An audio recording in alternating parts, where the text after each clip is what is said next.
Oke, guys, sekarang saya lagi di rumah Bu Dokter dengan Bu Dokter siapa? Dokter Kiki. Dokter Kiki. Oke, Dokter Kiki sekarang di bulan April ini masih suasana Kartinian. Maka dari itu, kenapa yang mewawancarai saya itu adalah yang saya wawancarai itu adalah dokter muda dan juga seorang wanita.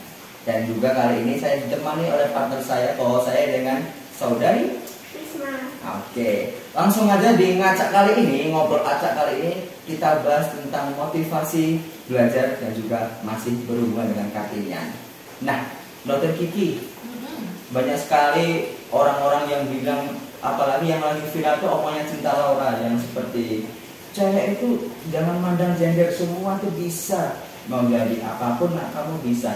Nah, kalau menurut Dokter Kiki sendiri, kalau misalnya mau memotivasi para kaum perempuan untuk bisa kok, kamu bisa melebihi kaum lelaki, itu seperti apa biar gak minder gitu untuk mereka dasarnya? Silakan. Jadi kalau untuk bukan menyetarakan derajat ya, memang derajat tetap berbeda, laki-laki dan perempuan itu punya porsinya masing-masing. Cuman di sini adalah bagaimana kita sebagai seorang wanita itu tidak kalah dalam artian bisa setara, tidak menyaingi, tapi setidaknya kita bisa punya hak dan peran di masyarakat yang sama. Itu kuncinya adalah kita harus selalu menanamkan dalam diri kita kalau kita itu independen. Jangan pernah berpikiran bahwa oh nanti saya nikah ikut suami A, oh nanti saya gini ikut inilah. Jangan. Jadi benar-benar kayak oh saya kedepannya, walaupun ini adik-adik mungkin di kalangan masih remaja ya ini ya. Nah, ini harus bisa mikir, oh saya kedepannya saya harus jalan diri nih, saya harus bisa nih bantu orang tua saya nih tanpa saya harus minta tolong ke suami atau ke siapa kayak gitu. Jadi itu tanamkan dulu dalam hati bahwa kita bisa. Perkara nanti jalannya gimana, kalau kita sudah punya niatan kita bisa, itu sama dengan kita sudah jalan satu langkah. Dari situ nanti kita bisa peluang itu kan terbuka. Nah, ketika terbuka kita tahu oh kita arahnya kemana. Sambil kita kenalin diri kita sendiri. Kita tuh tipe yang seperti apa. Dalam artian adalah saya ini anaknya gimana. Cengeng, malesan atau gimana. Rebahan atau mageran kita nggak tahu ya, ya.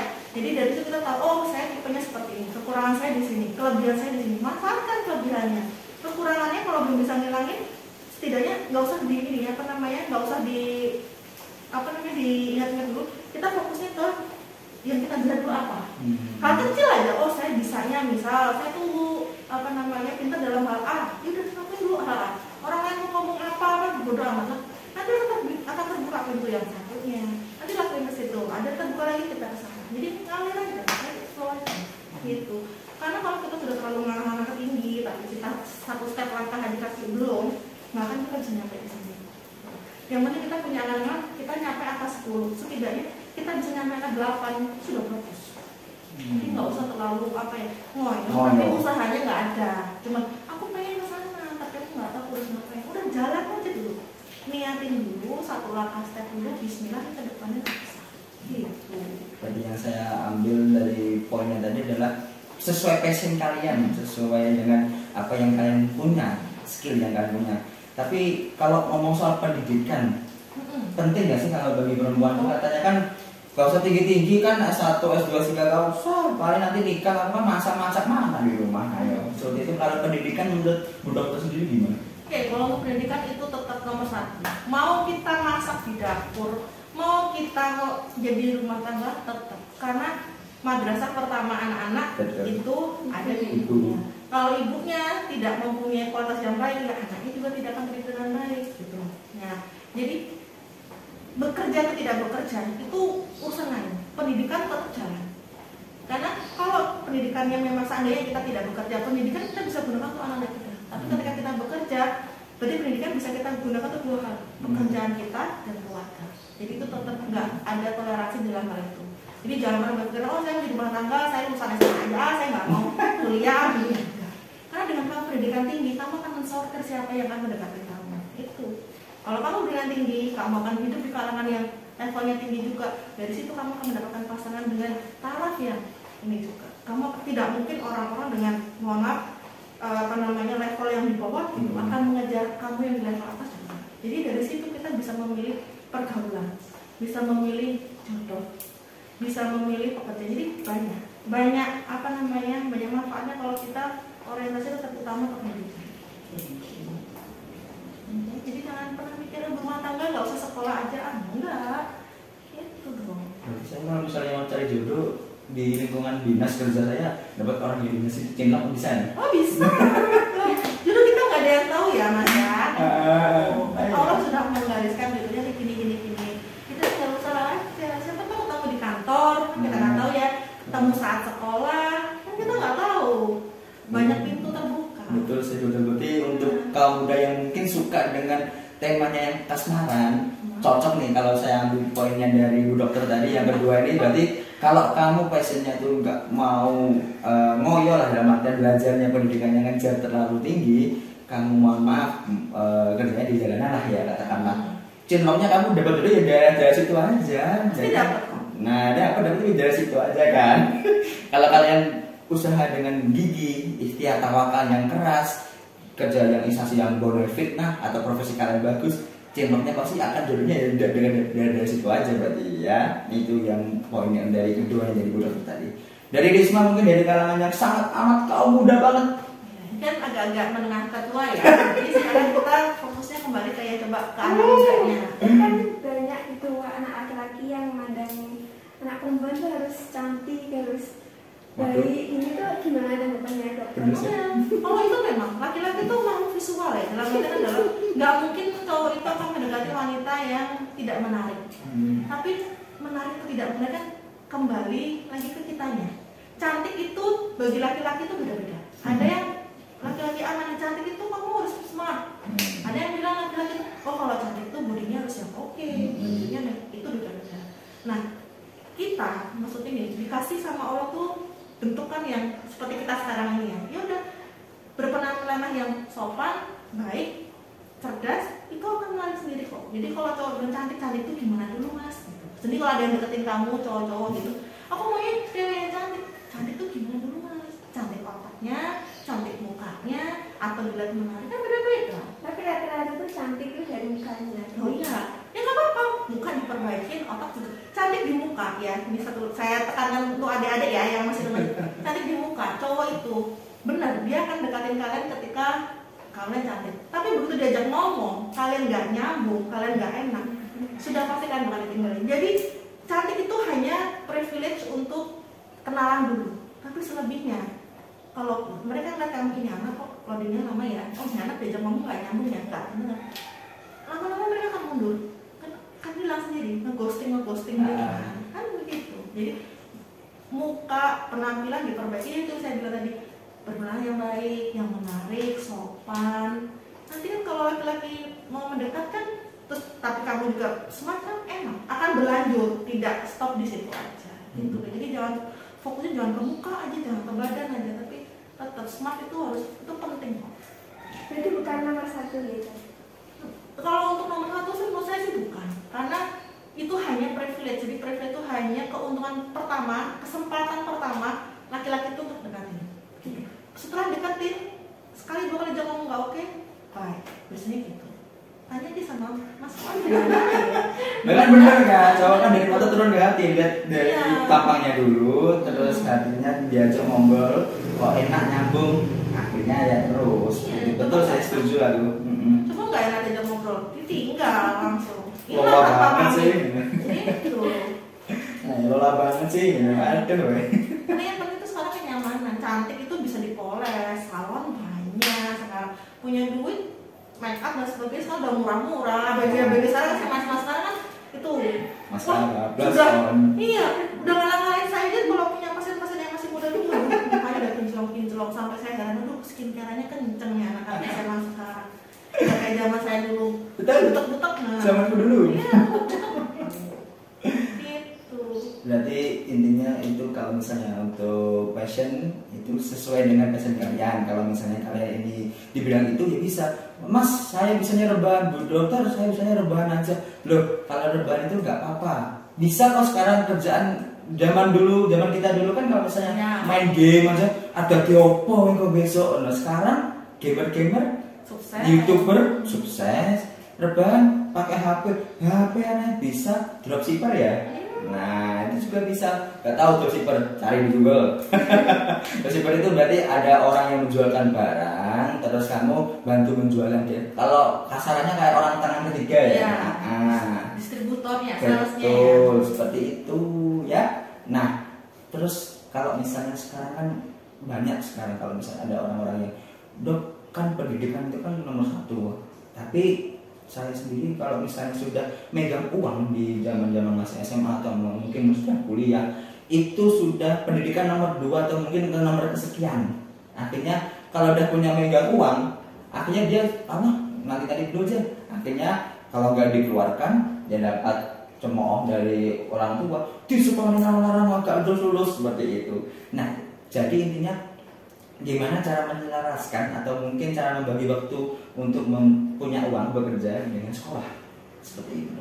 Oke, kalau zaman saya dulu ya saya juga bekerja sama sekolah jadi kalau tapi tetap ya ketika memang karena anak muda biasanya kalau udah megang duit tuh seneng gitu rasanya aku punya duit gitu tapi mereka lupa uang itu yang mereka pegang tuh hanya sementara karena ketika mereka tidak mengupgrade ilmu mereka ya udah kamu akan stuck di situ. Temenmu yang mengupgrade 2-3 tahun lagi lebih daripada kamu. Jadi ketika kamu megang uang pikirnya gini, oke, uang ini akan saya manfaatkan apa untuk sekolah saya gitu. Jadi fokus yang pertama tetap sekolah. Ketika ada waktu kosong baru kerja.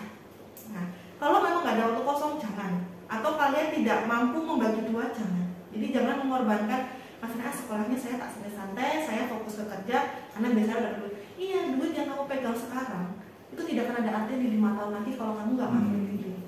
Jadi tetap, dulu gitu, saya dapat duit. Tapi ketika itu sudah mulai mengganggu dalam artian pendidikan, ini skip dulu. Kerja dulu. Kesannya memang kayak kok disia-siain ya uangnya ya. Terus kamu kesannya kayak nothing ya, bukan apa-apa di awal. Tapi 5-6 tahun atau berapa tahun lagi ke depannya, kamu akan ngerasain, dulu yang saya buang itu tidak se-worth it yang saya ambil ini. Nah, karena anak-anak remaja sekarang tuh mikirnya cuma yang ada di depan itu ini, berarti itu yang bagus, duit itu lebih bagus. Ngapain aku kuliah? Aku harus mau jadi apa? Kan gitu. Aku sekarang mau sarjana nganggur banyak. Tapi kita mikirnya jangan ke situ. Ini aku udah kerja, ini aku udah punya duit. Ngapain kamu fokus sekolah? Oh enggak. Kamu ngapain kamu sekolah? Kamu tuh kalau kamu sampai nanti drop out, kamu tuh berarti cuma ijazah misal SMA. Kamu nggak lanjut kuliah. SMA sekarang mau makan apa? Kan gitu. Sekarang kamu dapat gaji, tapi ke depannya orang semakin S1 aja pengangguran banyak, kamu tetap stay di SMA. Apalagi SMA. Iya. Jadi kalau memang bisa berbagi 2, berbagi 2. Tapi kalau memang nggak bisa, fokusnya terutama ke pendidikan. Jadi uang itu bukannya menyepelekan atau tidak ini ya, tapi dalam artian skip dulu nggak apa-apa. Fokus dulu ke pendidikan. Kalau bisa nggak bisa dibagi 2, kalau bisa bagusnya ya jalan 2-duanya. Jadi kamu bisa nutupin kuliahmu nggak merepotin waktu. Bagusnya tuh gitu. Dok, tapi kan saya sudah kerja, sudah kuliah, waktunya mungkin sudah terbuang banyak lah untuk kerja sama kuliah. Terus healing saya kapan dok? Nah uang itu saya buat untuk healing, biar saya tanya biar cepat refreshing gitu dok. Nah kayak gitu gimana jawabnya? Nah, berarti kan intinya stres Anda ciptakan sendiri, ya kan? Stresnya kamu ciptakan sendiri, kamu hasilkan untuk menutupin healing bilang ngapain? Kalau kayak gitu mending kamu nggak usah kerja. Kan dengan bekerja, kamu stres kan? Kamu butuh healing, kamu bekerja, sekolah dan sebagainya, kamu butuh healing. Kamu dapat duit itu untuk menghilingkan kamu. Lah kalau itu kan berarti kayak roda berputar aja. Lah kalau gitu, biar kamu nggak stres gimana ya? Sudah nggak usah kerja misalnya, atau fokusnya sekolah. Nah, iya, kan nggak perlu kan sama aja, sama-sama nggak ada uangnya, sama-sama nggak ada gunanya kan? Maksudnya dalam artian uangnya habis.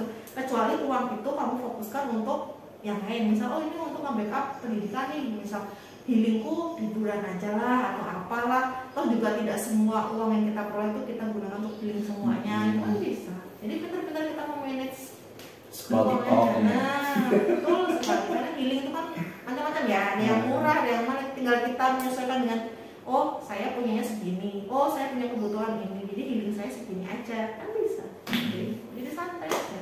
Pertanyaan ini saya lontarkan soalnya tepat karena apa? Di masa ini kan masih bulan April kan kartinian. Nanti tinggal betul atau enggak ya dari ibu dokter sama yang sebagai kaum perempuan ya.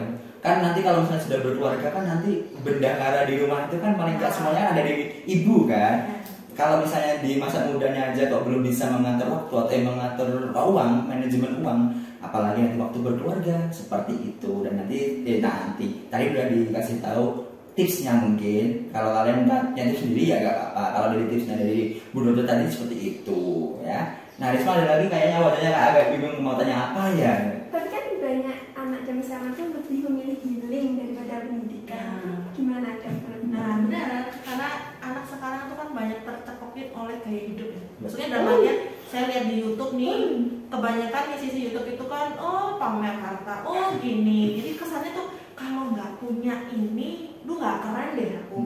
Itu mindset anak muda sekarang tuh yang harus dirubah. Dalam artian memang susah masih tahu anak-anak seumuran kamu, SMA itu kan nggak mau, pokoknya kalau nggak naik motor laki aku nggak keren lah di sekolah misalnya gitu, atau dia nggak punya cewek lah, cewek pun gitu, kalau aku nggak punya ini atau nggak beli ini nanti dikirain. Itu kembali ke pemikiran kita. Mungkin saya juga tidak menyalahkan ya, dalam artian ya nggak apa-apa kalian punya pemikiran itu, tapi apa namanya kan mesti orang tua tuh kan menasihati dong, gini coba diresapin pelan-pelan, jangan ngikutin teman. Jadi kalau begitu kamu jangan ngikutin arus, tapi kamu bikin arus deh. Tapi sekarang trennya kan gitu. Iya, karena itu tren, makanya kita kembali ke personal. Kan saya nggak mungkin dong misalnya ke kamu ya, dari Risna ya, dari Risna nih kan ini kayak saya yang tahu deh, coba deh pola pikirnya dirubah, jangan ngikutin tren. Mungkin kamu kan malu dalam awal-awal kamu akan malu, tapi lama-lama kamu nggak akan malu, karena itu pengalaman dari saya. Saya bukan dari keluarga berada, masuk ke fakultas kedokteran seperti itu. Kalian tahu dong fakultas kedokteran masuknya mahal, bermobil, ya kan, gaya hidup tinggi. Saya nggak punya apa-apa, saya cuma punya motor, itu pun motor butut. Sampai saya pernah dikatain, kamu daripada kuliah naik motor, mending kamu jalan kaki deh. Saya digituin, saya nggak punya teman di situ. Dalam artian, ya karena saya bukan dari keluarga yang berada. Tapi di situ saya fine, saya nggak pernah tuh minder. Teman saya punya laptop MacBook nih, saya harus MacBook juga. Enggak. Laptop saya murah kan, teman saya bilang dulu laptopnya jelek banget. Iya, sebenarnya itu dipakai. Nah, semua itu kembali ke kita. Kalau kita ikutin tren, kamu akan sama dengan orang itu. Dan gini, ketika kamu ikutin tren, belum tentu privilege yang kamu punya dengan teman kamu itu sama. Itu akan kasihan ke orang tua. Jadi kayak lebih coba dipikirkan, kalau aku ngikutin hidup. Kalau selama orang tua mampu, saya bebaskan terserah. Kalau orang tua seandainya memang harus mengadakan untuk itu, coba dipikir, nanti kalau saya digitukan juga gimana? Emang dengan saya ngikutin gaya hidup itu, teman yang saya punya ini beneran teman yang solid nggak? Atau cuman pas gara-gara saya punya juga? Atau mereka mau berteman sama saya cuma karena saya bisa ngikutin tren mereka? Coba deh, mindset orang sukses itu tidak mengikuti arus. Itu yang saya tahu ya. Saya dengan level segini, maksudnya dari saya juga tidak dipandang. Begitu akhirnya saya jadi lulusan pertama, beasiswa full. Ini karya ya, maksudnya saya mau tahu nih, saya dari orang yang B aja dengan anak-anak menteri, anak siapa yang teman-teman saya satu angkatan itu, saya beasiswa full, saya bisa lulus tepat waktu dan saya spesialis pertama di angkatan saya. Orang akan lihat, ternyata bisa ya, ternyata kamu gini. Akhirnya apa? Mereka kan dekat sendiri, tanpa saya minta, tanpa saya harus mengikuti gaya hidup mereka dekat sendiri. Jadi saya enak, saya nggak perlu memamerkan saya punya A, punya B. Bahkan sampai detik ini pun saya tidak pernah memamerkan saya punya A, punya B. Kita bisa, tapi untuk apa? Kan gitu. Jadi kalau kamu mau jadi orang sukses, pilihannya cuma dua. Kamu mau jadi orang sukses atau jadi orang yang ikutin arus. Kalau kamu mau jadi orang ikut arus, silakan. Misalnya di tren apa, ikutin. Tapi kalau kamu mau jadi orang sukses, kamu harus lepas. Selama harus tidak baik, kamu harus bisa lepas. Perkara kamu punya teman atau nggak punya teman di jalan, suatu saat mereka kan bisa melihat. Kita nggak perlu ngomong aku gini, buktiin aja. Ya udah, jalanin aja. Kembali ke diri kita sendiri. Kembali ke diri kita sendiri gitu loh. Apa yang jangan menyusahkan orang lain, terutama keluarga. Prinsipnya itu, jangan menyusahkan orang lain selain keluarga. Kalau kamu mau hedon dan sebagainya, cari diri sendiri. Ya, misal kamu, aku pengen ini. Kalau orang tua tidak mampu, jangan dipaksakan. Cari sendiri. Kalau kamu dengan cara yang benar ya, karena adik-adik sekarang kadang itu tidak benar, terutama yang cewek-cewek itu. Ya, paham. Ya, jangan memudahkan sesuatu hal yang ya, karena tidak semua yang instan itu bagus. Udah sarannya itu. Kalau memang mau jadi orang yang benar, orang sukses mana pun kamu tanya ya, tidak ada yang mengikuti arus. Karena mereka menciptakan arus mereka sendiri, gitu. Nggak susah deh. Tinggal kita pede, mental. Semua tuh mainnya ke mental. Jadi kalau kamu udah mentalnya kecil, nanti aku nggak punya teman, nanti aku gini ya. seperti itu. Jangan berani mencoba gitu. Kamu harus punya mental untuk dikucilkan, mental untuk dibully itu harus punya. Nggak ada orang sukses mentalnya cemen, aku tuh nggak ada. Jalan terus, hajar aja gitu. Tapi biasanya kalau sukses itu biasanya ada orang dalam gitu, gimana tuh? Itu beda ya, maksudnya dalam artian kalau untuk orang dalam tuh apa kan itu makanya itu privilege yang orang-orang lain punya. Tapi kalau bisa kan kita tidak tahu, tidak semua orang punya privilege orang dalam itu ya. Nah ya udah kita gunakan apa yang sesuai jalur aja. Nah sesuai jalur itu berarti kan kita dituntut punya skill sama punya SDM yang bagus. Ya sudah, penuhin itu. Misal kamu jurusan akuntansi, kedepannya pengen jadi akuntan pajak misalnya, ikutin aja untuk menjadi akuntan pajak itu saya harus kemana gitu, saya harus ikut kursus apa, atau saya harus pendidikannya sekolah apa gitu. Kan ada tuh mungkin lulusan harus S2, ikutin di situ. Oh saya nggak punya duit untuk S2, cari beasiswa atau gimana, kan banyak kerja sambil sekolah. Gitu. Gaya hidup skip dulu, nggak perlu hedon-hedon dulu, duit ditabung untuk itu. Atau semisal kamu tahu orang tua, wah nanti nguliahnya nggak bisa sampai S2 nih, dari sekarang kalau disanggunin orang tua tabung, kan gitu. Perkara kamu dikatain, oh kamu nggak mau diajak nongkrong, kamu bajunya itu aja, nggak masalah. Kita nggak rugiin orang, kita nggak minta makan orang, kan gitu. Itu yang saya alami dulu, banyak hinaan, cercaan, sampai saya tuh pengen keluar, sampai saya pengen, udah saya keluar aja, jadi saya nggak coba ke orang. Dulu saya suka kayak gitu, tapi lama-lama saya mikir, oh iya, setelah jadi orang, oh iya, justru bullying yang dulu itu membentuk saya untuk sampai jadi sekarang, kan gitu. Sukses di usia muda itu kan susah. Saya sebenarnya nggak mudah-mudah banget juga. Kalau nggak ngomong ya? Nggak mudah-mudah banget juga. Nah, intinya itulah, bisa independen setidaknya, tidak merepotkan orang. Gitu. Berarti Dokter Kiki dulu pernah kalau misalnya mau misalnya ke kamar mandi ngajak temen, atau mungkin ke kantin ngajak temen, kan dari omongannya Dokter Kiki tadi kan siap dijauhi temen, atau mungkin temannya kan mungkin berkurang karena fokus untuk masa depan seperti itu. Soalnya saya lihat tuh anak-anak zaman sekarang itu kalau misalnya mau kemana-mana pun sih butuh kan. Ya, nah, itu ya, nggak berani mental sendirinya, nggak berani ya. Misalnya kalau dari SMA nanti kamu mau kemana? Kalau misalnya katakanlah sebut merek aja ya, UI ya, aku juga ke UI deh. Akhirnya nggak lihat passionnya itu di mana. Ya. Akhirnya belum lulus 8 semester, 4 semester udah lulus DO maksudnya. Gitu. Berarti kalau dari Turki sendiri dulu pernah dong sendirian yang lain pada main ke mall, atau Kiki mungkin di kos ngerjain tugas atau nonton drakor itu? Oh pernah. Jadi kalau dulu karena uang jajan juga pas-pasan ya. Jadi ketika saya nyari uang jajan itu gini. Jadi ketika teman-teman dulu kan ada pelajaran yang harus bikin laporan ya. Entah. Oh iya. Jurusan lain bikin laporan apa enggak gitu. Ada tugas bikin makalah gitu. Saya minta, sini saya bikinkan bayar sekian. Jadi mereka main, saya ngerjain makalah mereka, saya dapat duit. Nanti kalau saya ada duit itu dari itu saya tabung. Nanti lama-lama misal saya mau beli apa ya saya akan pakai itu. Jadi saya memikir loh, healing saya itu dengan bikin kayak gini aja lah, nulis gini atau itu. Healing itu kan macam-macam ya. Ada yang healing itu harus main. Kalau saya nggak cukup mengerjakan sesuatu untuk dengan harapan nanti dapat duit, itu sudah healing. Karena kan orang tuh mau dapat duit kan seneng ya. Apalagi saya pengen bikin sesuatu tapi nggak ada duit dari orang tua. Nah, tapi pengen banget nih, namanya anak muda nggak mungkin dong punya sesuatu keinginan tapi apa dia udahlah nggak mungkin. Pasti akan aku pengen itu. Tapi kalau ngerayain ke orang tua nggak punya, ya gimana? Kan gitu. Masa maksa. Yang ada nanti kamu dijewer kan gitu. Jadi ya udah dengan nolong teman-teman kayak gitu, mereka bayar, mereka kan mampu tuh. Itu setelah mereka ini kan, mereka juga tidak merasa dirugikan kan.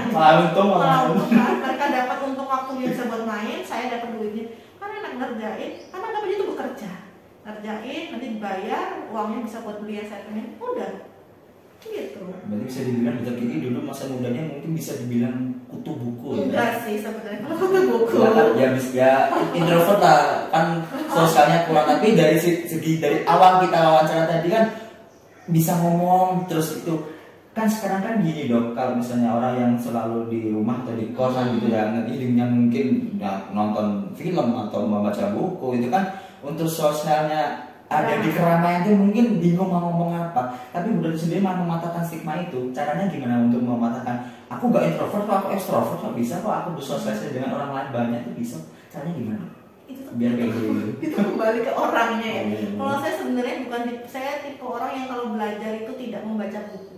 Jadi saya tipe orang, saya nggak punya buku untuk kuliah. Dalam artian saya tidak punya buku apa textbook ya. Oh ya. Anak-anak SMA sekarang buku textbook ya. Ya kayak buku apa PPKN apa yang ada. Saya nggak punya. Buku paket. Saya nggak punya dulu untuk kuliah. Padahal ada sebenarnya. Jadi belajar saya itu ngeliat orang. Oh begitu ya. Oh gini ya. Lapangan. Jadi saya. Nah lapangannya itu gimana? Saya nongkrong sama orang-orang. Misalnya saya butuh pengen ngerti ya saya kumpul dulu. Saya nyari teman ke sana. Ya nyari benar-benar nggak tahu. Nyari main, saya nggak mandang ini saya anak kedokteran harus teman sama anak kedokteran enggak. Teman saya ada dari kampus lain dan sebagainya itu nongkrong di warung kopi pinggir jalan ya yang gitu. Dari situ kita tukar ilmu dan sebagainya gitu. Bahkan untuk hal pelajaranmu saya gitu, saya main ke rumah dosen ke situ kadang sama bilang pasien dia belum makan ayo makan sambil belajar kan enak kayak gitu. Lumayan anak kos. Iya anak kos proyek dosen kan enak tuh untuk proyek dosen kan. Kadang dapat sangu kan gitu, dapat koneksinya juga ada. Sangu makan link ilmu banyak. Jadi manfaatkan kembali ke orangnya. Kalau memang dia tipenya tidak ingin, tipenya introvert emang susah ya dalam tapi kalau memang tipenya anaknya tidak introvert tapi dia mau usaha bisa kok sebenarnya. Cari nggak usah mau berteman. Intinya gini, jangan membatasi pergaulan. Misal saya mau membatasi itu kan bisa. Oh saya anak dokter saya nggak mau berteman sama misal anak-anak dari jurusan yang bawah lah. Cek lah. Tapi saya nggak. Jadi ya itu semua itu kembali ke mindset gitu loh. Kita punya peluang apa manfaatkan di situ. Sekecil apapun peluang itu manfaatin aja. Itu yang saya rasain benar-benar sampai saya bisa di titik ini itu ya itu ada manfaat kecil yang orang lain mungkin bilang itu apa sih gitu. Oh bagi saya itu berharga. Tuh. Makanya saya pinginnya ke A. Saya pingin ke A. Jadi gimana? Setidaknya kalau saya nggak bisa nyampe ke A, 80% lah saya mendekati si A itu. Gitu loh. Jadi apa ya? Ambisi itu ada, tapi ya tetap bisa dikontrol ya. Jadi jangan terlalu ambisius banget mengorbankan yang ambisi boleh tapi tidak boleh mengorbanin orang lain. Gitu. Yang paling penting itu. Berarti ngomong-ngomong soal ambisi berarti nggak usah terlalu nemen-nemen tapi boleh tapi nggak terlalu merugikan orang lain seperti itu kan ya. Tapi jangan merugikan orang lain.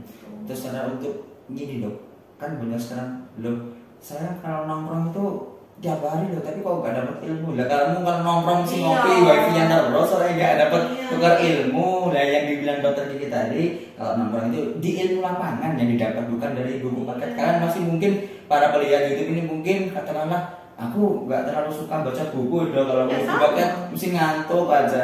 Nah cocok sama kalian di tipsnya tadi di ilmu lapangan. Nah kalau senengannya nongkrong jam 9 malam sampai jam 12 malam kurang kalian ya itu ada faedahnya. Kalian nongkrong itu dapat apa yang kalian itu tongkrongin, bukan cuma kopi sama wifi seperti itu. Kebanyakan anak nongkrong itu kan pegang HP sendiri. Udah kelihatannya nongkrong tapi nggak ada koneksi, nggak ada ngobrol di situ. Nah betul. Karena dulu saya zaman belum seperti itu, zaman kita ya mas ya.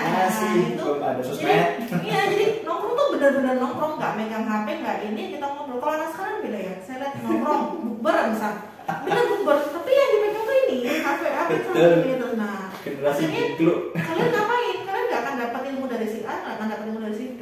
Jadi ketika kita kumpul sama orang, hargai orang itu dengan tidak usah pegang handphone, taruh handphonenya. Itu yang anak sekarang tuh masih belum bisa menempatkan diri tuh di situ. Jadi apa media sosial, bahkan ngobrol, story dan sebagainya. Kalau bisa ketika kita kumpul itu nggak usah kebanyakan story dan sebagainya.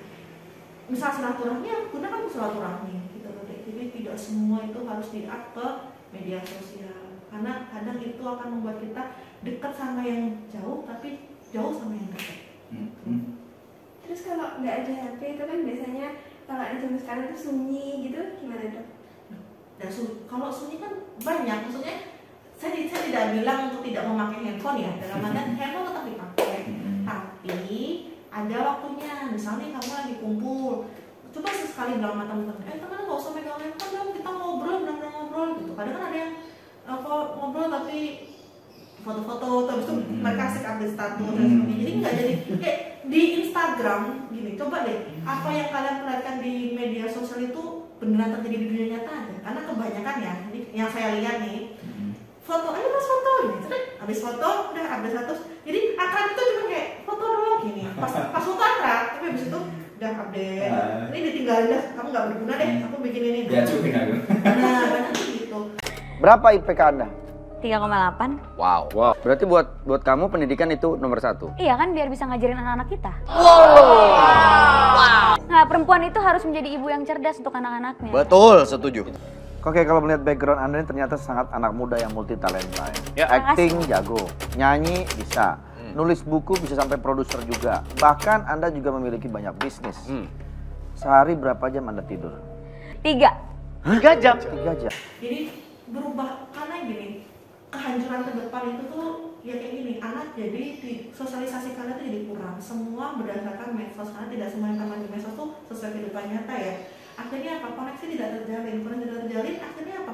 Acuh sendiri-sendiri, jalan sendiri-sendiri, saya jatuhin teman saya juga nggak apa-apa. Jadi kayak rasa empati ke teman tuh jadi kayak kurang gitu loh. Jadi untuk adik-adik di luar sana, siapapun coba deh, maksudnya dari sekarang bukan melarang menggunakan handphone atau media sosial, tapi coba deh dipilah-pilah, maksudnya kapan saya harus pakai handphone. Di rumah kamu mau di kamar sehari pakai handphone nggak masalah, tapi coba deh kalau pas kumpul sama orang tua itu HP taruh, coba deh tanya, "Apa kondisinya gimana? Mama papa tadi sehari ngapain?" Coba deh sesekali, nanti akan tercipta kehangatan kayak gitu. Saya di rumah saya keluar itu, kalau adik-adik saya pulang, handphone taruh. Kalau kamu di kamar, terserah kamu. Tapi ketika kita kumpul di meja makan, ketika kita nonton TV bareng, taruh deh handphone. Silentin aja kan, nggak dengar ya kalau silentin kayak gitu. Gitu. Terus kamu di luar mau handphone atau mau live sama teman, terserah. Tapi ketika ada event-event di mana kita harus kumpul deh. Toh juga tidak setiap hari tiap jam gitu sayang. Ya kan, jadi jangan handphone dulu. Ini kan dari segi dokter gigi sendiri kan sosialnya baik. Kalau dari aku sendiri mungkin yang mungkin penikmatnya mau ngomong tapi nggak bisa di kolom komentar. Kalau saya sendiri sih kalau misalnya kayak bukber tadi contohnya sama dokter gigi, kamu misalnya live atau cuma selfie, kalau itu menghasilkan uang nggak apa-apa. Soalnya ini tetap cuan ya dok. Ya kamu tapi harus taruh ya. Taruh ngobrol lah, jangan gini terus gitu. Nanti kita pulang, oke pulang. Ada apa deh? Ini betul mana dok? Beda duitnya aja. Oke, tadi kan sudah tentang gender, terus yang kedua itu tentang motivasi, yang ketiga ini sekarang tentang profesinya dok. Nah, mungkin di yang lihat di YouTube ini mungkin ada yang mau aku menjadi dokter dok, tapi mahal. Yang kedua sulit. Pertanyaan saya yang pertama, mahal nggak sih? Kalau mahal itu pasti, nanti akan dijabarkan lah. Terus yang kedua, kan ada jalannya, ada beasiswa kan ada, tapi nanti sudah dijelaskan. Yang kedua, tadi bilang apa? Perdasarnya sulit. Nah, kalau dari dokter gigi sendiri, kalau dari selama kuliah dulu, mungkin pernah nggak ya ada yang satu mata pelajaran atau mungkin kalau anak kuliah mata kuliah ya matkul ya itu yang nggak lulus sebenarnya atau mungkin mengulang. Seorang dokter yang sudah bekerja ambil spesialis dulunya juga mohon maaf juga bisa on juga loh seperti itu, tapi dengan on-nya itu bisa dibuat apa ya motivasi aku bisa sukses seperti itu. Gimana dok? Ya kalau mata kuliah ya, mata kuliah yang saya sampai ulang 3 kali nggak dapat nilai bagus, ada satu anatomi. Padahal harusnya kan seorang dokter tuh harus menguasai anatomi ya. Tapi justru saya paling lemah gitu, D nilai saya. Jadi jelek banget kan ya. D kan susah lulus ya. Akhirnya kan saya ulangin lagi, naiklah ke C. C kita ulangin lagi kan ya supaya kita dapat B. Tapi tetap C lagi, ya udah stop di situ kan nggak apa-apa. Jadi tidak semua calon dokter tuh waktu kuliah tuh juga orang banyak, tidak semua mata kuliah tuh juga akan sukses tuh, tapi kan cuma beberapa. Jangan sampai kekurangan kita di situ bikin kita nggak bisa yang lainnya gitu. Jadi santai aja, kalau dokter tuh nggak sulit. Dalam artian nggak sulit adalah kalau kamu tahu jalurnya, kamu punya SDM-nya, dalam artian otak kamu tidak harus pintar ya, karena tidak semua orang pintar tuh juga bisa jadi dokter. Nggak sih, itu bisa kok jadi dokter. Setuju sih. Ada yang berita yang sempat viral kan tahun 2018 ya kalau nggak salah, yang dokter orang tuanya tukang becak itu sudah diantarkan bapaknya naik becak itu. Kalian mungkin malah itu pasti dokter Kiki keluarganya mungkin dari dokter juga atau mungkin dari keluarga yang berbeda. Tadi dari bilang dari keluarga yang biasa, biasanya bisa jadi dokter. Berarti ini dari kemauannya kembali lagi ya berarti ya, kemauan sendiri seperti itu ya. Oke. Terus yang pertama tadi belum dijawab. Yang mahal tadi dok, kira-kira berapa dok kalau? Kuliah ke dokter saya nggak tahu ya kalau sekarang ya, tapi maksudnya kalau zaman saya aja dulu ya, zaman saya dulu itu masuk memang saya akui mahal. Kedokteran itu tidak ada yang di bawah 100 juta, mesti di atas 100 untuk uang masuknya ya, tapi saya nggak tahu sekarang sistemnya tuh kayaknya ada UKT apa gimana gitu, jadi terbeban, jadi nggak bayar uang gedung tapi terbebankan di SPP-nya yang besar gitu. Jadi kalau saya dulu waktu itu cuma 2 juta, sekarang kalau nggak salah kalau UKT itu SPP ada 20 juta, satu semesternya 22 dan sebagainya. Saya nggak tahu ya, karena kan semua disesuaikan pendapatan orang tua. Tapi jangan sampai itu tuh membuat kita down. Saya orang biasa nih, saya nggak bisa jadi dokter. Nggak itu juga. Kamu tuh gini, kalau mau jadi dokter, tips dan trik yang saya bisa kasih ya, dari level kayak saya misal orang biasa, nggak punya keluarga dokter sama sekali, dari keluarga biasa banget, duit nggak ada, gimana bisa dapet, kenapa bisa masuk ke dokteran itu? Pertama, saya harus tahu dulu, oh saya ke depannya mau jadi apa. Misalnya, oh saya dari passion pengen jadi dokter. Oke, kalau kamu pengen jadi dokter, kamu kan tahu, biasanya lulusan SMA itu ada passing grade ya. Ada. Nah, les tuh nggak harus dalam artian les yang di tempat-tempat mahal ya. Maksudnya semampu kamu les, belajar sendiri. Setidaknya tuh bisa masuk passing grade-nya itu loh. Nah, seandainya nih, wah saya nggak masuk nih passing grade nih, adanya saya di bawahnya nih. Kan fakultas kedokteran itu kan banyak ya kampusnya ya. Ada yang akreditasi A, B dan sebagainya kan. Cari kira-kira yang kedua setelah kamu belajar itu semisal tetap-tetapnya nggak pintar-pintar amat gitu. Kedua, daftar coba deh di universitas-universitas yang saingannya nggak terlalu banyak FK-nya. Dalam artian, misal kamu otaknya pas-pasan nih gitu. Jangan mengejar tembak UNER, gitu. Jangan coba, kan ada beberapa jalur kan itu kan. Cobain semuanya dan mana yang kira-kira pakai jalur A itu bisa kesempatannya besar gitu. Kalau kesempatannya besar, beranilah ke kampus yang agak besar. Tapi kalau kesempatannya kecil, coba di kampus yang biasa. Maksudnya dalam artian yang kan ada grade-grade-nya itu kan. Ambil yang grade-nya agak-agak di bawah, kan yang lain tetap jadi dokter. Kan gitu kan. Nah, nanti kalau sudah itu nanti kalau saya bisa keterima tapi di dalamnya saya nggak bisa bayar gimana dong? Nah, banyak jalan. Beasiswa tuh banyak. Ada beasiswa tidak untuk orang tidak mampu, untuk anak karena di FK ini ya, karena orang FK kan mampu semua kan ya. Jadi biasanya beasiswa itu tuh pada nggak ngambil. Karena saya nggak tahu ya, tapi di zaman saya nggak tahu zaman sekarang ya, buat adik-adik yang punya saudara-saudara dari kedokteran ya. Kalau di zaman saya dulu ngambil beasiswa itu malu, dalam artian kayak anak orang susah aja lu ngambil beasiswa gitu. Kalau dulu justru itulah kesempatan kita, anak-anak yang biasa ini, maksudnya yang sangat ngepres ini, minimal ini untuk ngambil itu kan lumayan ya. Kan saingannya nggak banyak. Beda mungkin kalau di fakultas lain rebutan ya beasiswa ya.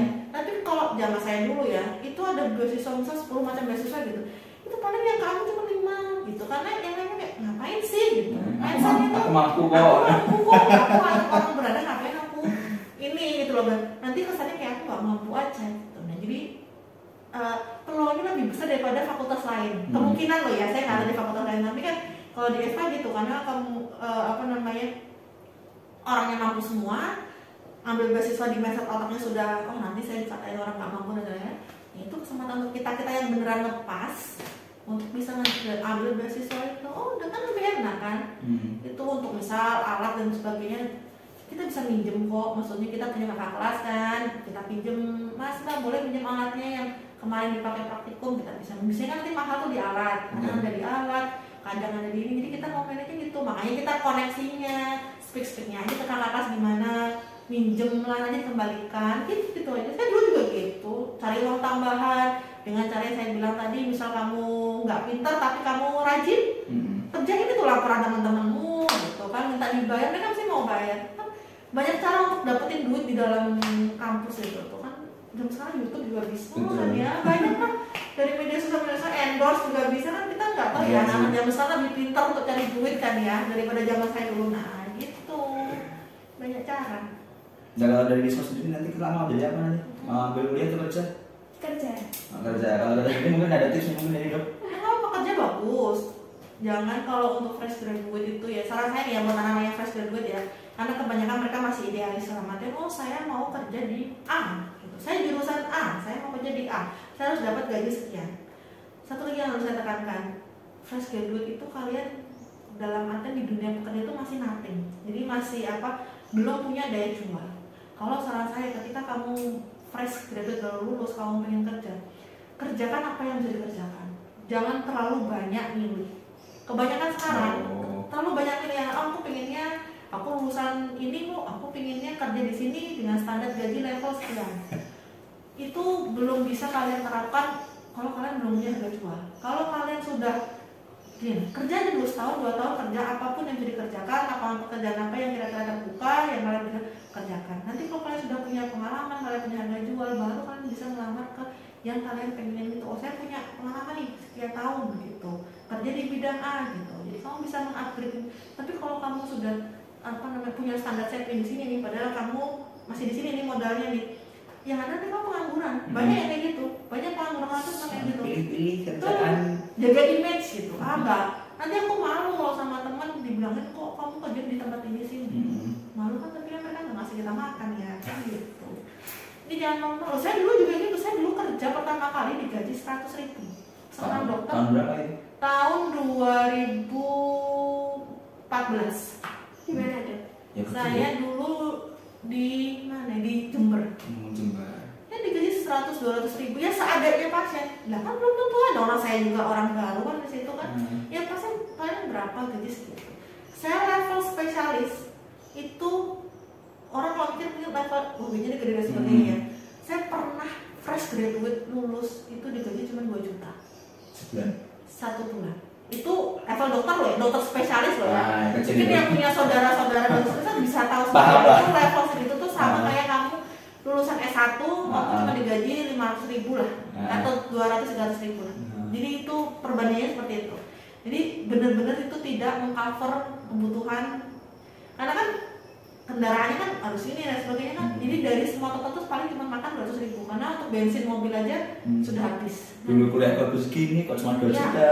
Tapi apa lama-lama karena kita punya pengalaman, kita punya skill, orang nyari gitu kan. Pasien jadi banyak lama-lama itu. Dari awal dari yang duduk nggak pernah ada pasien dan sebagainya. Oh saya ngalamin itu sebulan cuma dalam ngalamin. Makanya anak-anak sekarang tuh ini loh, kadang tuh egonya yang kadang terlalu tinggi. Saya begini gini, saya malu. Nggak usah malu. Kalau memang kamu belum punya harga jual, ya kenapa harus malu? Kalau udah punya harga jual, kalian mau agak sombong sedikit nggak apa-apa. Justru harus sombong, karena kalau kalian punya harga jual, kalian merendahkan diri kalian sendiri. Ya orang juga akan merendahin kalian. Tapi kalau memang belum punya, ya sudah, adanya pekerjaan apa lakuin dengan baik. Nanti kan dapat catatan dia apa CV-nya bisa bagus. Gitu. Pengalaman bekerja di sini, di sini. Tapi jangan bentar-bentar juga ya, kalau bentar gitu kan tuh bisa jadi pecah. Kita nggak tahu ya. Ini pengalaman tuh ya cuma 1 tahun lah kerja di mana gitu aja, bisa 1 tahun lagi di mana. Gitu. Jangan cuma 2 bulan pindah ke sini itu dipertanyakan. Kalau cuma itu aja sebulan 2 bulan. Gitu. Jadi ngomong-ngomong soal CV tadi saya juga teringat kalau misalnya di CV harga jual. Jadi ada biodata, terus pengalaman pendidikan, SD, SMP, SMA, terus kuliah, kalau misalnya mau kuliah, pengalaman organisasi, pengalaman bekerja. Nah kalau pengalaman organisasi sendiri, Bu Dokter kalau misalnya dulu waktu kuliah itu kan katanya kerja sama kuliah, fokus untuk masa depannya lah kalau misalnya katakanlah seperti itu. Pernah ikut aktivis-aktivis seperti itu nggak? Atau organisasi UKM di ekskul di sekolah atau di kampus? Pernah, saya cuma aktivis tahunan. Setelah itu semakin ini ya semakin mundur perlahan. Dulu saya ikut advokasi, dia yang tukang demo itu ya. Kalau saya nggak tahu ini demokan apa, tapi ya pokoknya ikut demo, dapat nasi kotak pulang. Jadi nggak apa-apa, itu buat healing. Kan kalau nggak gitu kan kita nggak dapat koneksi, nggak main juga kan. Gitu. Saya dulu ikut itu, saya ikut grup kalau SMA tuh sekarang ada KIR ya, apa ya? Kayak remaja. Nah dulu tuh saya ikut kayak gitu, makanya kenapa kuliah bisa cepet itu karena dari masuk langsung ngerjain skripsi, kayak gitu-gitu. Jadi ya satunya organisasi untuk main-main, demo-demo itu kan main ya. Satunya lagi organisasi yang benar-benar nunjang pendidikannya, gitu. Jadi kalau memang belum bisa ya nggak usah organisasi itu juga nggak apa-apa, karena daripada kan ada anak yang tidak bisa dibagi-bagi kan.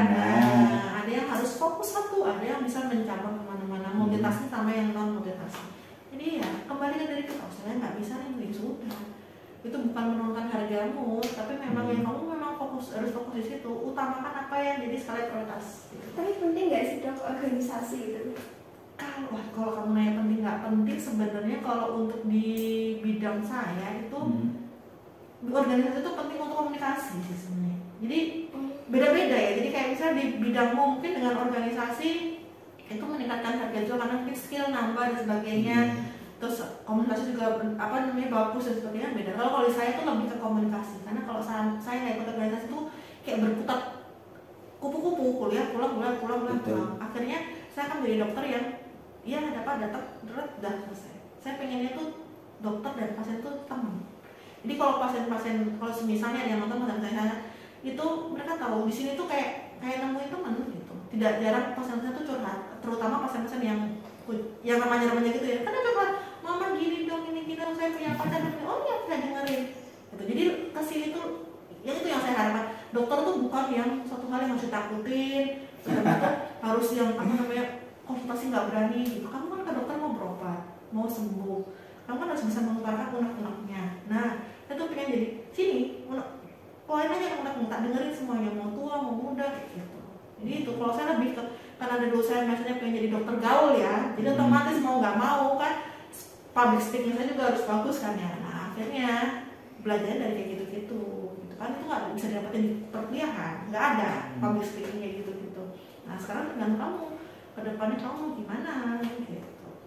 Setuju sih kalau misalnya organisasi itu dibilang penting juga penting, dibilang enggak ya Aja, tergantung orangnya, bukan nggak penting ya, penting kalau nggak dibilang nggak penting juga tergantung orangnya juga sih. Soalnya kan nanti kalau misalnya kelak sudah berprofesi, kalian kuliahnya ambil kedokteran, bisa jadi dokter, ambil pendidikan jadi guru, nanti kalau misalnya sudah bekerja kan ada kan organisasi profesi dok. Iya. Nah kalau dokter kan ID kalau nggak salah, kalau guru kan PGRI. Jadi apa ya, kalau dibilang organisasi penting gak penting itu bisa dibilang penting, tapi tergantung orangnya juga gitu ya dok ya, maksudnya ya. Oke seperti itu. Terus terakhir mungkin ini paling Risma dan juga teman-teman paling udah sangat senang kita yang terakhir ini. Tadi kan dokter kan bilang pacaran. Nah ngomong soal mohon maaf agak intern atau mungkin agak privasi dari pribadinya orang. Kalau sama kuliah itu pernah punya pacar gak sih dok? Pernah. Nah, terus mungkin yang di pendengar ini kan mungkin atau melihat penikmat ini kan mungkin rata-rata anak muda pasti 90% punya pacar. Oh, iya. Cara membaginya gimana? Baginya? Baginya semua sih benar tergantung. Kalau itu sih kita kan beda-beda ya. Jadi kalau saya karena tidak pernah mendapatkan pacar yang satu profesi, maksudnya yang sama-sama dokter dari dulu. Jadi ya misal saya ada waktu, dia ada waktu kosong ikut, misal saya ada acara apa ikut, jadi kalau atau dia ada acara apa saya pas kosong saya ikut. Jadi nggak mungkin kalau anak sekarang dijadwalkan dan malam minggu apa atau enggak sih, jadi nggak harus malam minggu. Kalau malam minggu justru malah enggak, karena kan saya ini ya kan pulangnya di luar kota. Otomatis kalau itu kebanyakan pulang. Jadi kalau mau pacaran ya di jam-jam efektif weekday gitu kan ya. Itu sampai ketemu makan gitu aja sih. Jadi tidak saling merepotkan. Intinya komitmen untuk saya tidak mengganggu pendidikanmu, kamu juga tidak mengganggu pendidikanku. Jadi gitu. Ketika ada waktu aja, misal nggak harus setiap hari ketemu juga nggak apa-apa. Yang penting kan komunikasi sekarang WA, video call dan sebagainya bisa. Jadi jangan ngebucin ya dek ya, karena kebanyakan anak sekarang tuh gitu, kalau udah mau pacarnya dulu bucin banget, terus sekolah jadi keteteran. Sekarang gini, kamu sekarang ngebucin sama A, belum tentu kamu akan bersama si A terus. Tapi kalau sampai kamu kuliah atau sekolah keteteran, nanti yang ada hancurin yang masa depan kamu, diputusin sama dia tambah goyang. Kalau nanti kamu goyang nggak bisa, ini sekolah juga terbengkalai, akhirnya apa? Dia bisa dapat yang lain tapi kamu hancur masa depannya kan gitu. Jadi berpacaran dengan rasional ya. Gimana itu ya? Jadi pacaran tapi jangan bucin-bucin banget gitu. Kecuali sudah menikah, mau bucin nggak apa-apa lah ya, sudah halal dan dalam artian insya Allah untuk seterusnya. Tapi kalau masih pacaran kita nggak tahu ya, ada ya. Apalagi seusia SMA gitu-gitu kan kadang pikiran nikah nggak mungkin, mikirnya ya senang-senang dulu aja. Nah kalau senang-senang dulu aja ya anggap itu kan menikah gitu. Cinta boleh, nggak munafik ya, darah muda masih pengen pengennya bareng terus. Tapi kalau misalnya pengen bareng terus, misalkan ada acara aja kan dia belajar kelompok. Misalnya kan kalau SMA kan masih ini ya sama kan, belajar kapok atau apa, pacarnya masih gitu aja. Makan keluar boleh sesekali, habis itu pulang. Kalau misalkan pacaran nih, misalnya nih main nih 2 jam nih sama cowoknya sama ceweknya, 2 jam itu gantiin di rumah dengan belajar 2 jam. Kalau saya dulu orang tua ngajarin gitu, apa yang kamu tinggalkan, berapa jam yang kamu buang untuk main, itu kamu ganti. Otomatis yang dikorbankan apa? Waktu tidur. Nah gitu. Jadi kalau saya tipenya gitu, saya pacaran 2 jam, keluar nih main 2 jam, saya harus 2 jamnya harus saya tebus di belakang. Misalnya saya tidur jam 9.10, ya berarti saya tidur jam 12. Yang sisanya apa? Ya kalau ada tugas dikerjain dan sebagainya, kerjain semuanya gitu. Jadi enak gitu, nggak apa ya namanya. Dari situ kita bisa mikir, wah nanti kalau aku pacaran kelamaan aku tidurnya kurang, nanti gue akhirnya kan jadi tidurnya bentar aja lah ya, kali cuma sedang makan. Jadi kita bisa atur sendiri gitu. Oh saya tipenya gini, berarti saya harusnya begini gitu. Jadi pacaran tuh have fun aja, saling mendukung satu sama lain. Karena misalnya anak muda lebih pintar lah ya, maksudnya lebih apalagi sekarang juga. Enggak juga dok. Enggak ya? Kalau anak muda itu kadang lebih mikir senangnya. Oh iya, tanpa memikirkan nanti ke depannya gimana ya gitu. Apalagi kalau nyari pacar, kalau bisa yang ini dong dari keluarga berada gitu ya. Kalau yang cewek ya, kebanyakan kayak gitu, terus yang ganteng, naiknya kalau bisa mobil atau motor inilah yang motor gede kan gitu. Cowok beban. Ya, nah itu ya akhirnya membuat nggak apa-apa, itu wajar darah muda sekarang kayak gitu. It's okay, maksudnya itu tidak ada yang disalahkan. Nanti bertambahnya umur kalian akan tahu bahwa oh itu cuma untuk just for fun. Saya juga nggak munafik, dulu saya juga gitu. Kalau saya bisa pacaran sama SMA ini, tren nih.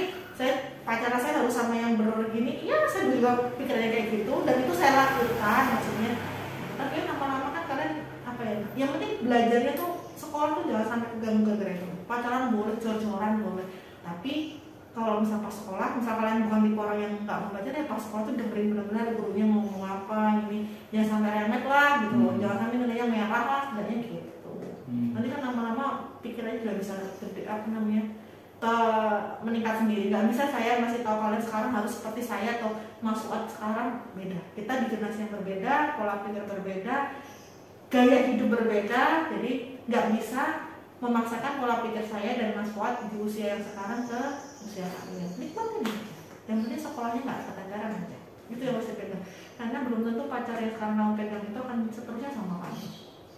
Hati orang kita nggak ada yang tahu. Itu aja di pikiran. Jadi ketika kita mau ngebucin sama orang atau mau pasarannya nggak rasional nih sama orang nih, segitu cintanya di toxic pun kalian tetap jalanin gitu.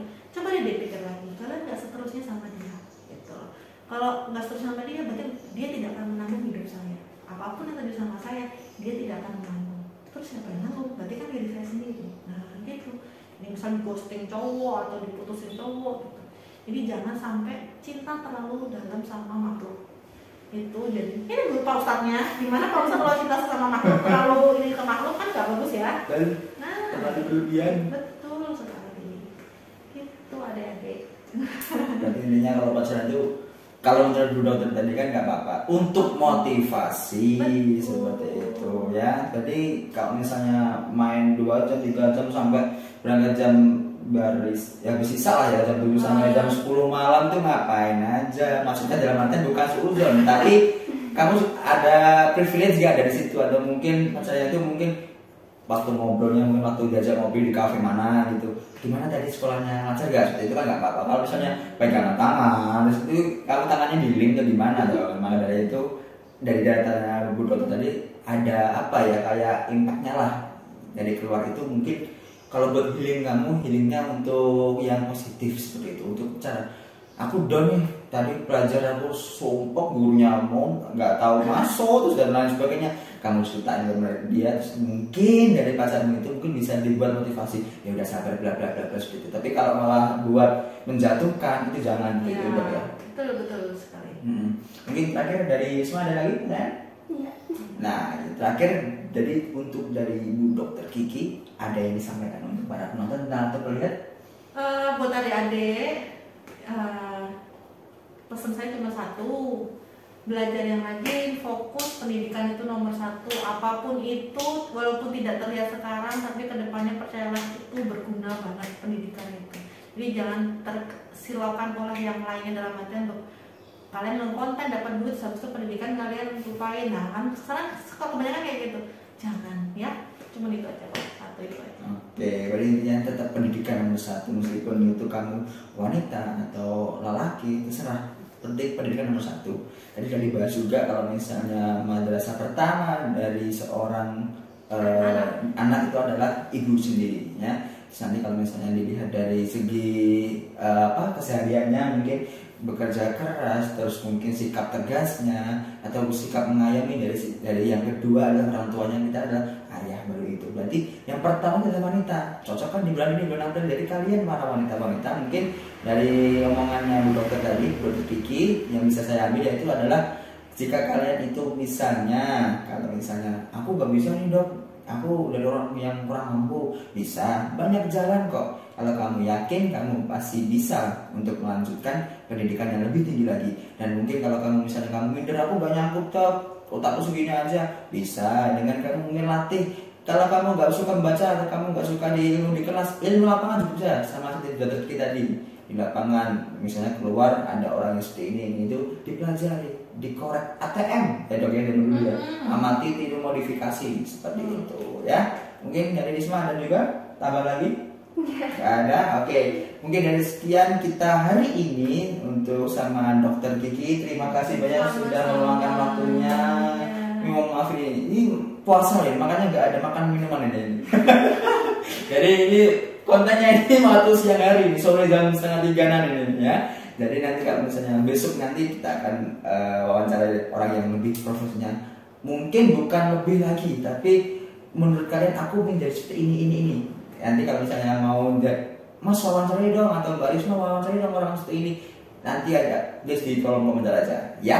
Oke, mungkin dari Risma dan juga Fuad cukup sekian, dan juga dari Kiki terima kasih sudah menyempatkan waktunya agar kita bisa wawancara, ngobrol-ngobrol ngacak seperti ini, ngobrol acak ini. Oke, terima kasih semuanya. Assalamualaikum warahmatullahi wabarakatuh. Dadah.